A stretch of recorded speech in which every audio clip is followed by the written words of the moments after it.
नौजवान मेरी बात पर तवज्जो करें। फरमाया वो लोग जो अपनी शर्मगाह की वल्लज़ीना हुम लिफुरूजिहिम हाफिज़ून, वो लोग जो अपनी शर्मगाह की हिफाजत करते हैं। हुजूर गौसे पाक रज़ी अल्लाह ताला अन्हु फरमाया करते थे, दो चीज़ें इंसान अपनी संभाल लेना, एक पेट और एक शर्मगाह, तो फरमाते थे विलायत उसके बड़ी करीब आ जाती।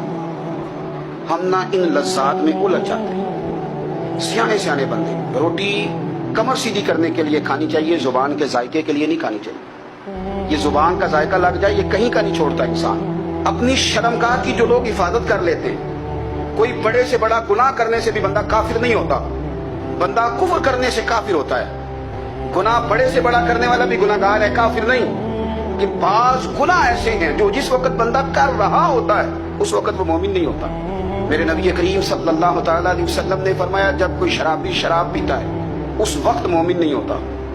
जब कोई चोर चोरी करता है तो उस वक्त मोमिन नहीं होता। जब कोई जानी जिना करता है तो तब वो मोमिन नहीं होता। उतनी देर के लिए उसके दिल से ईमान निकाल लिया जाता है। ये जो हमारे लड़के बन संवर के निकलते हैं, ये जो मेकअप का खर्चा लड़कियों के बराबर लड़कों का होता जा रहा है, ये जो लड़के भी रात को चेहरे पर क्रीम लगा करके सोते हैं, ये बता सकते हैं कि मकासद क्या है? बता सकते हैं? यानी बच्चे भी बगैर शैम्पू के बाल नहीं धोते। मसलन क्या करना है आपने उसका? बड़ी बड़ी कीमती चीजें जो हैं वो आपने रखी हुई हैं। मकसद क्या है? ये जो हमारे बच्चे बन संवर के निकल रहे हैं तो क्या दावत दे रहे हैं सोसाइटी को? शार्ट निकरे पहन के जो निकले हुए हैं, उरिया लिबास पहन के निकले हुए। इकबाल ने कहा था, दियार मशरिक हबस में गलता, शबाब उरिया शराब इसियां, जिसे भी देखो गरी के इसियां। हम ऐसी तहजीब क्या करेंगे? शबाब उरिया, तुमने अपनी जवानी नंगी कर डाली है सारी माज़अल्लाह। किन मकासद के लिए? मैं वो आदाद शुमार बता नहीं सकता। हमारे यहाँ गंद सस्ता हो गया है, लोगों ने गुनाह तक पहुंचना आसान बना दिया है। आप देख ले गंदगी दरवाजे पे और गंद मोबाइल में। कैसे बचाएं इन बच्चों को? क्या करें? कलेजे फटते हैं। कभी बातें सोचते हैं तो सोचते हैं आने वाली नस्ल को कहाँ ले जाएं, कहाँ छुपाएं, क्या ऐसा करें कि ये बच जाएं, खुदारा कुर्बान जाएं हजरत उस्मान गनी पर। मुसन्नफ इब्न अबी शैबा में सहाबा फरमाते हैं, हजरत उस्मान गनी ना बड़े मालदार थे। माल आता है तो लोग अय्याश नहीं हो जाते, माल आता है तो लोगों की ख्वाहिशात बहुत बढ़ नहीं जाती। बड़े मालदार थे, मालदार भी थे और सोने भी बड़े थे। हजरत उसामा बिन ज़ाद कहते हैं, मैंने जिंदगी में इतना सोना बंदा नहीं देखा जितने हजरत उस्मान गनी खूबसूरत थे।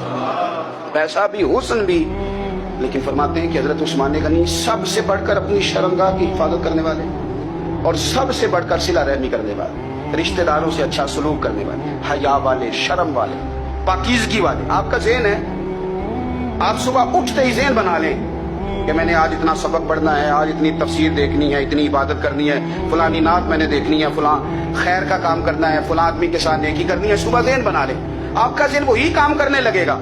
लेकिन अगर सुबह उठते ही ज़हन में गंदगी है, रात को सोते ही माज़अल्लाह ज़हन में वसवसे हैं, तो फिर सारा दिन वही चक्की चलेगी, वही अंदाज रहेगा। थोड़ा सा आपको इसकी निगरानी करनी है, थोड़ा सा। फाशी उरियानी ये तेजी से फैल रही है, तेजी से गंदगी लोग कशीद करके लाते हैं। और हया का मतलब सिर्फ इतना ही नहीं है आप जिना और बदकारी से बचें, आप अपनी जुबान को भी हया वाला बनाएं। कोई कच्चा कमजोर जुमला, गंदी बात, गाली कभी भी जुबान पे ना आए।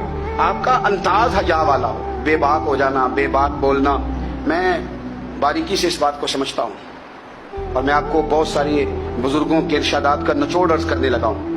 आप अपना ज़हन साफ कर लें, आपके बहुत सारे काम वैसे ही सही हो जाएंगे।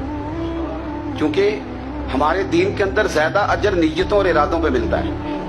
आपके जो अंदर की पाकीज़गी है वो बहुत सारा फजल आती है अल्लाह का। और अगर दिल ही ना पाक हो, ज़हन ही ना पाक हो, तो वो खैर की चीजें किस तरह करके दाखिल होंगी? अपनी शर्मगाह की कुर्बान जाएं। नौजवानों जरा गौर करना, मेरे नबी करीम सल्लल्लाहु ताला अलैहि वसल्लम के बारे में हजरत आयशा सिद्दीका फरमाती हैं कि अरब की कवारी लड़कियां बड़ी हया वाली होती थी, लेकिन अल्लाह के प्यारे रसूल सल्लल्लाहु अलैहि वसल्लम अरब की कवारी लड़कियों से भी बढ़कर हया वाले थे। ये हमारे बच्चे मजाक में हमें कई दफा कहते हैं शादी करा दो, शुगर में कह अब्बा को कह देते हैं, अब्बा नहीं मुंह पे आके कह देते हैं, कहते हैं ये बड़ा भाई मुसीबत बन गया, ये हटेगा तुम्हारी बारी आएगी। आप कुछ ऐसी बातें कर रहे हैं, कुछ ऐसे अंदाज आप इख्तियार कर रहे हैं जो वजादार लोग करते नहीं। शर्मो हया से वो चीजें ढल जाती हैं। جو باتیں ہمارے بچوں کی زبانوں پر بے باکی کے ساتھ آنے لگی ہیں. اور میں آپ کو ایک عقلی بات عرض کرتا ہوں، آپ اپنی زبان سے جو جملے خود ادا کرتے ہیں وہ جملے آپ کے دل پر بھی اثر کرتے ہیں. اگر آپ غلط بات بار بار کریں گے تو آپ کا دل بھی غلط بات کی طرف مائل ہو جائے گا. آپ 10 بار 15 بار 20 بار کوئی خیر کی بات کریں، خیر کی، تو آپ دیکھیں کہ آپ کا دل بھی خیر کی طرف مائل ہو جائے گا. آپ خیر کی باتوں پر اپنے آپ کو لائیں، اچھی باتوں پر اپنی توجہ لائیں، آپ کا دل بھی اچھائی کی طرف مائل ہو جائے گا. کفل کا ایک واقعہ ترمذی میں ملتا ہے. ایک شخص کفل نام کا تھا بنی اسرائیل میں. ایک عورت مجبور تھی، اس کے بچے بھوکے تھے، تو کفل نے اسے مائل کر لیا کہ تو میرے ساتھ گناہ کرے گی تو پھر میں تیرے بچوں کی روٹی تجھے دوں گا. تو وہ عورت پہلے تو بیچاری نہ مانی، لیکن بچوں کی بھوک دیکھ کے مجبور ہو گئی. جب کفل کے قریب گئی نا وہ عورت، اس نے دروازے سارے بند کر لیے. ترمذی شریف میں اس کا واقعہ موجود ہے. چاروں جانب سے بند ہو گیا سارا کچھ. لیکن جب وہ کفل کہتا ہے میں اس بی بی کے پاس جانے لگا تو عورت کا وجود کانپتا تھا. جس بندے کو گناہ کی طرف جاتے اس کی طبیعت میں ہیجان پیدا ہو تو مانا یہ ہے کہ ابھی ذہن پورا غلیظ نہیں ہوا، ابھی طبیعت پوری گندی نہیں ہوئی، ابھی ایمان کی بہت ساری قسمیں موجود ہیں.